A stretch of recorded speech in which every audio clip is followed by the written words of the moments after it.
Kim Chiu pinagkaguluhan ng foreigners sa New Zealand. Yay!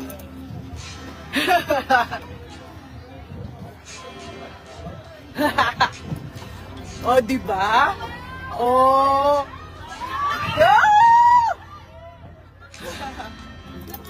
Ganyan kaganda si Kim! Woohoo!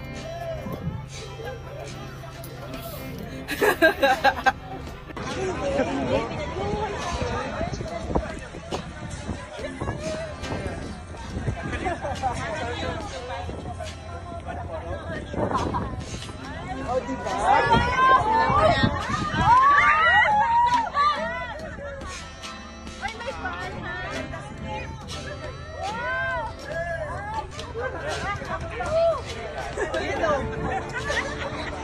Napicturean mo?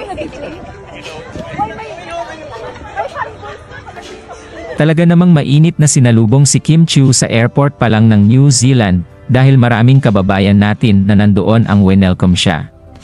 Trending naman ang pagtawag sa kanya ng dalawang foreigner para magpa-picture lang. Nakasabay niya ito sa airport at kilala di umano nila si Kim Chiu.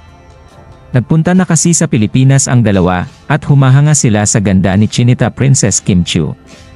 Maraming fans naman ang nagbiro at sinabing kapit lang paulo at sana okay ka lang paulo. Ang pupugi naman. Pero mas gwapo ka pa rin papi at Paulo Avlino kahit umakbay pa kaya next time papi sumama ka na kahit hindi ka invited.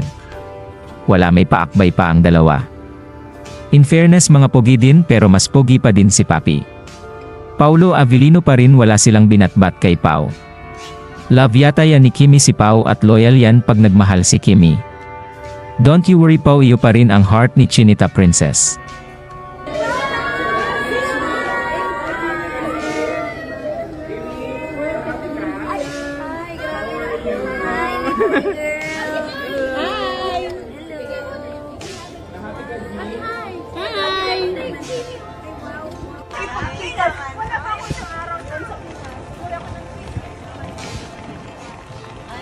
Anong fiancé mo? Ano, kanidya? Ayun, mukha ni Paulo Avellino.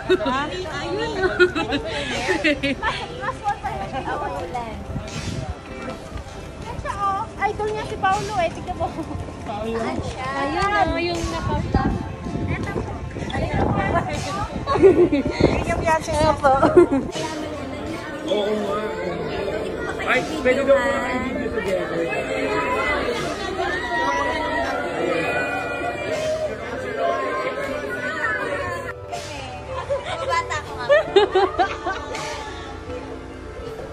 Kanina pa.